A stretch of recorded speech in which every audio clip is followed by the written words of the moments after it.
The client wish list in terms of what was actually achieved varied in certain respects from the original wish list.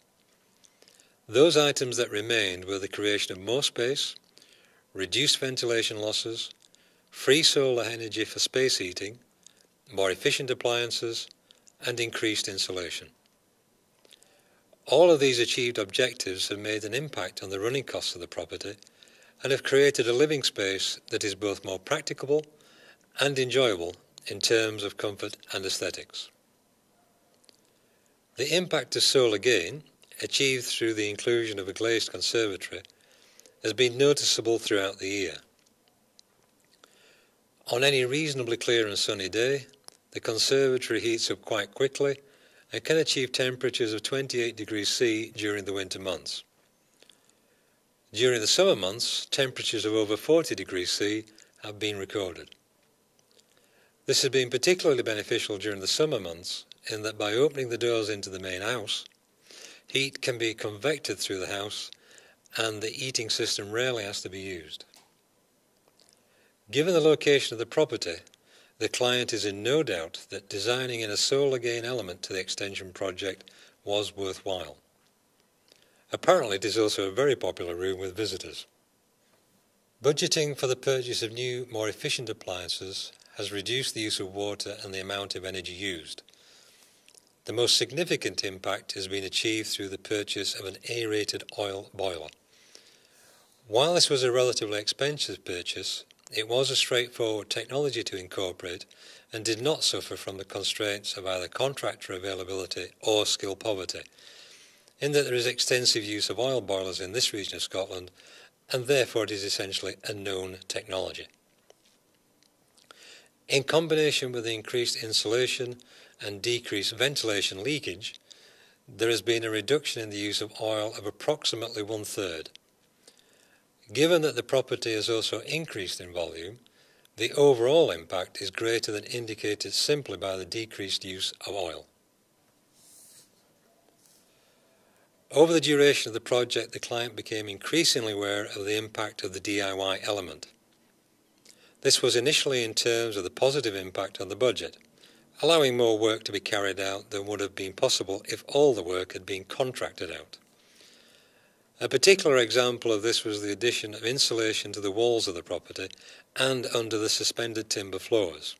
This work, when priced by the contractor, was considerably more expensive than when carried out largely on a DIY basis, other than the plastering of the insulated sheeted walls by the client. The client was able to use the budget savings to carry out more insulation work than initially intended, and also to purchase materials for use elsewhere in the project. However, it also became apparent to the client that the ability to carry out work on a DIY basis also had a value in dealing with some of the problems flowing from the low level of contractor availability and, to a lesser extent, contractor skill poverty. Whilst this was no doubt an advantage, it has to be acknowledged that it was entirely dependent upon the client being fortunate in possessing a suitable level of DIY ability and also being able to make the time available to apply it. A further point that is important to note is that the client was suitably cautious in exercising this ability and did not undertake to carry out work which was either prescribed, in the form of requiring certified individuals, or outwith their experience. This factor in the completion of the project can be interpreted as indicating the degree to which SME contractors are leaving gaps in provision, particularly with regard to work that may be described as being mainstream in sustainable technology terms. There appears to be a gap in the market in rural locations that is not being filled by SMEs. While this may be regarded as a possible opportunity that SMEs have chosen to ignore, on the basis that they have sufficient work anyway, the more problematic aspect of the situation is that it can also be regarded as evidence of slowing down the adoption of sustainable technologies by anyone who is either not fortunate enough to be within the catchment area of an appropriate SME or is sufficiently DIY capable to carry out the work themselves. A further consideration in the contractor versus DIY decision relates to the impact of VAT on the work carried out. At present, clients are operating in an environment where a DIY approach will result in more VAT being incurred than if a contractor was engaged, assuming of course that one is actually available, in that professionally installed energy-saving materials attract a 5% VAT rate.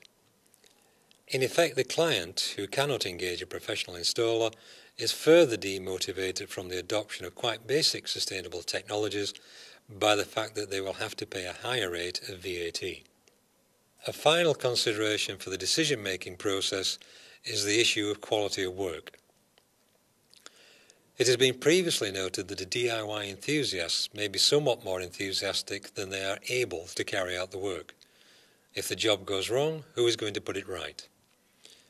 It is unlikely that a contractor who was unwilling to take on the work initially is going to be more willing to take on a job that has been poorly attempted.